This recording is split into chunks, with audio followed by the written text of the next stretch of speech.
Hey guys, Prangell Gaming here. Welcome back to Talk the Wall. This is the 16th installment, and before we get into any of your responses and questions you may have had, if you haven't seen any of the other 15 installments, then why not go check them out? There is going to be a link in the description of this video for the last Talk the Wall, and that one has the league table in it, the top goal scorers, and how Millwall did last season. So I would suggest you go check that one out. And if you want to find out the playlist, watch some of the other ones you've missed, then click the I button, and that will give you a direct link to the playlist there. But as always, if you have any questions or opinions, do feel free to put them in the comments section of this video, as I want a Millwall voice throughout. And before we get into anything, I do want to know your score predictions for the Bolton Wanderers and Fleetwood games in the comments section for this next Talk the Wall. Do specify what one you're predicting on though. I have a good feeling about the Bolton Wanderers game, but not so much the Fleetwood game. And while you're down there, add your opinions of how you feel the game went, etc, etc. But do bear in mind I record this on a Monday, so if anything I say becomes outdated or if any news stories actually come about, then I'll cover them next week in the next Talk the Wall. So I'm going to start with your predictions against Northampton, and Joe Holloway was the first person to comment, and he said he reckoned the game would end 2-2 and both sides would be sharing the spoils.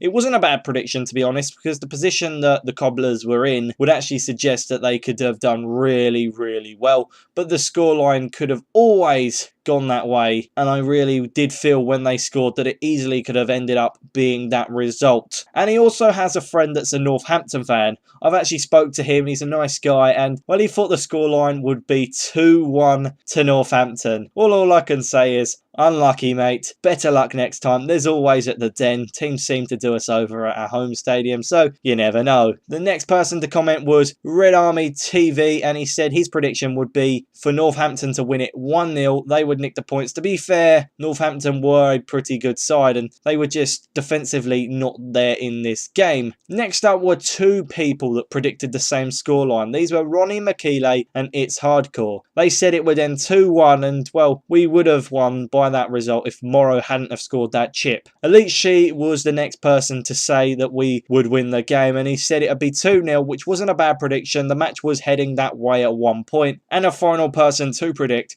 was Harry CD, and he said Millwall would win 4-1. It wasn't far off the actual scoreline, and the funny thing about this prediction was the comment. He said, I have a good feeling that the Lions will surprise us with a win, and Gregory will score somewhere other than the penalty spot. And well, he did, so great for calling that one. I'm very happy that Gregory finally scored one that wasn't from the penalty spot, and it's been taking me such a long time to actually be so happy he's finally scored a goal, because when you score from the penalty spot, there is a bit of luck, but most of the time people score. It's very unlikely that you miss. Now for your opinions and comments from the last Talk the Wall. And Elite She was the first person to say something, and he said he'd rather have Paul Robinson in the team over Tony Greig any day of the week. Now, I would actually like to ask you if after the way Tony played against Northampton, whether you would like to change your mind on that one. But I would also add, as much as I loved Robbo, he is old news for the club, and TC is the captain now. We really have to hope that he's going to start performing well. I really hope he actually wins you all over and you begin to like him, because he is a good footballer. Despite what everyone thinks, he is good at what he does. And as I said when I was talking about my worst three players, it was only because he was the captain that he would have fell in there, because I don't think he's playing that bad whatsoever, and he definitely can show what he's got for the rest of this season. Harry CD was the next person to comment, and he said that we would actually have lost on spot kicks against Gillingham in his opinion, and that was response to last week's comment where he said about the penalty shootout and saying he thought it was going to go to penalties. And he said this because Fordy was great at saving penalties, and without him he wouldn't see us pulling through, which to be fair I do have my doubts about that as well. I can't remember if I've ever seen Jordan Archer make a penalty save, so do feel free to remind me if he has made one of those saves from the spot. The final comment was It's Hardcore, and he said that we would sign Hal RobsonKanu in response to saying who should we sign on the wing if needed to. Now, it's a bit ambitious, I'm going to be honest, but before I say anything else, Harry CD said Millwall wouldn't be able to afford his wages and he's in his late 20s. So then It's Hardcore responded with he's 26 CR37 and his quality. And this is my opinion. While I wouldn't mind someone like Hal RobsonKanu playing at Millwall, Harry CD is right about the wage stuff. He is far too much for Millwall to afford, and he's playing in the Premier League now, but we'll talk about that a little bit later. And the age side really doesn't matter. That's where I disagree, because we sign players no matter what their age is, and he's over the age of 25, he's under the age of 30. We seem to sign a lot of players during that spell, and so it'd probably be natural for us to do so. However, he has signed a contract with West Bromwich Albion, which I don't know whether you guys know, but it's for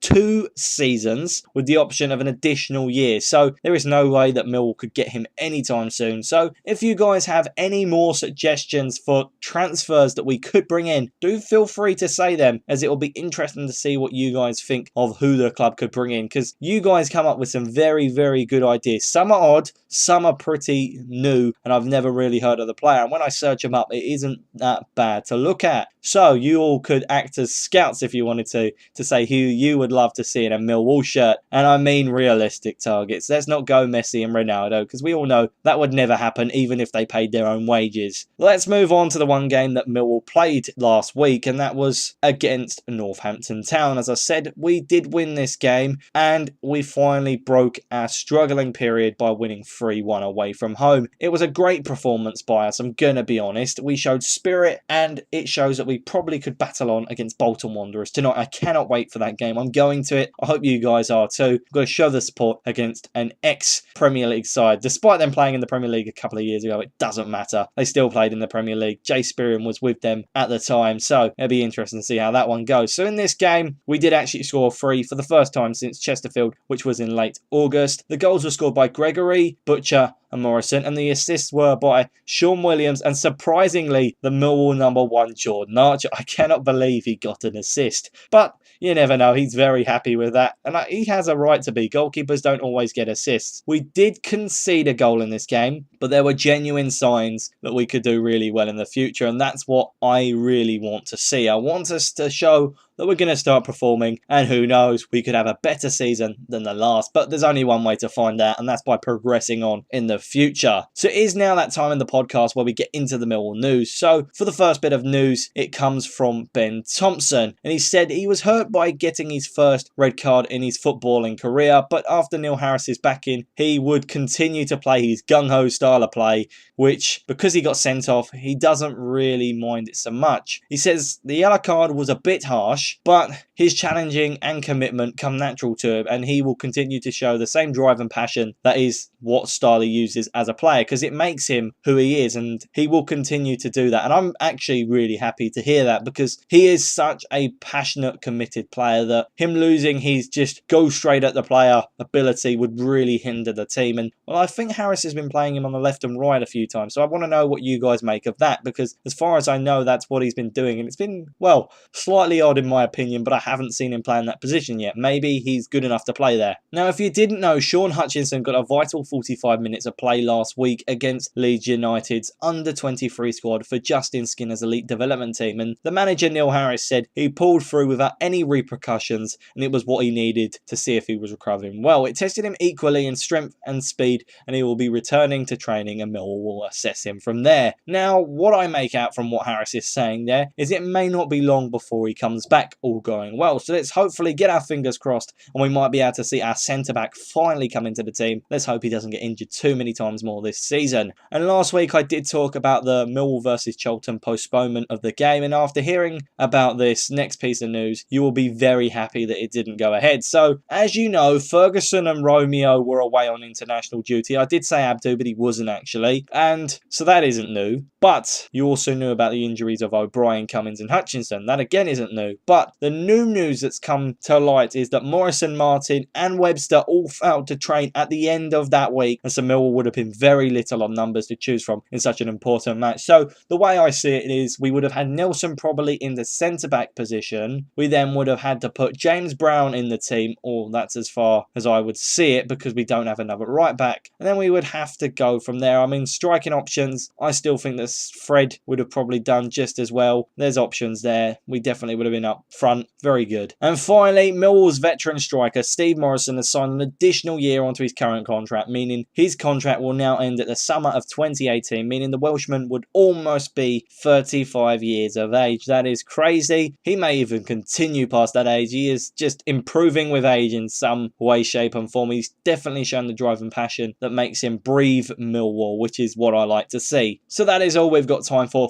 today at least. Do feel free to put any questions and opinions in the comments section for the next Talk the Wall. However, before I go, don't forget to put your score predictions for the Bolton Wanderers and Fleetwood games in the comments section, but as I said before, do specify. So next week I'll be covering that and highlighting the good and bad points of those games. I also want you guys to tell me your opinions of the matches and Millwall as a whole, along with players that you would like to see in a Millwall shirt as feasible transfer targets. But until then, like, comment, subscribe, and I will see you guys next week for the next Talk the Wall. But until then, goodbye.